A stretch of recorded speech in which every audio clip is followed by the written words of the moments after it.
কত লেবু ধরেছে রে! যা লেবু ধরেছে গাছটায়, 1 মাস তো রান্না না চাপালু চলে যাবে।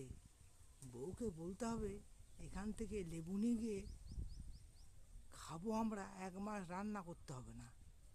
হ্যাঁ, কত লেবু, বাপরে! আর দেখো, ওরে বাপরে, ডাব 70 টাকা 80 টাকা করে দাম। এখানে দেখো কত ডাব! হ্যাঁ, কত ডাব, নারকেল ডাব, কত রে বাবা রে! আবার পাশেই আম ধরেছে গাছটায়, কত আম! আবার এই পাশেও আবার ডাব, ওরে বাপরে ডাব, কত ডাব রে বাবা! হ্যাঁ, ডাবে দেখো ছড়াছড়ি। সারা এখান থেকে নিয়ে গেলে তো অনেক পয়সা ইনকাম করে নিতে পারবো। 70 টাকা 80 টাকা করে বিক্রি করে দেবো। এখান থেকে পারবো রাতে আর নিয়ে চলে যাব।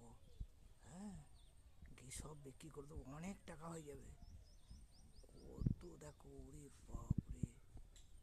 আবার ও বাবা, কত ইঁচড় দেখো! এ তো কাঁঠাল হয়ে যাবে। ওরে বাপরে, এ তো কাঁঠাল ধরে গেছে। এটাও তো বহুদিন খাওয়া যাবে। এটাও তো 1 মাস খেয়ে নেবো, কাঁঠাল খেয়েই পার করে দেবো।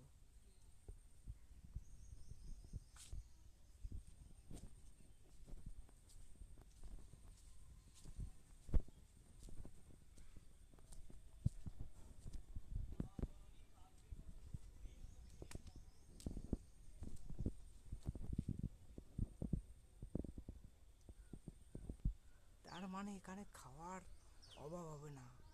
1 মাস আম খেয়ে পার করে দেবো, নারকেল খেয়ে কিছুদিন পার করে দেবো, এদিকে লেবু রয়েছে, লেবু খেয়ে কিছুদিন পার করে দেবো, ওইদিকে আবার কাঁঠাল গাছটা অনেক কাঁঠাল হয়েছে, ওগুলো খেয়েও পার করে দেওয়া যাবে। মানে এখানে কিছু অভাব নেই।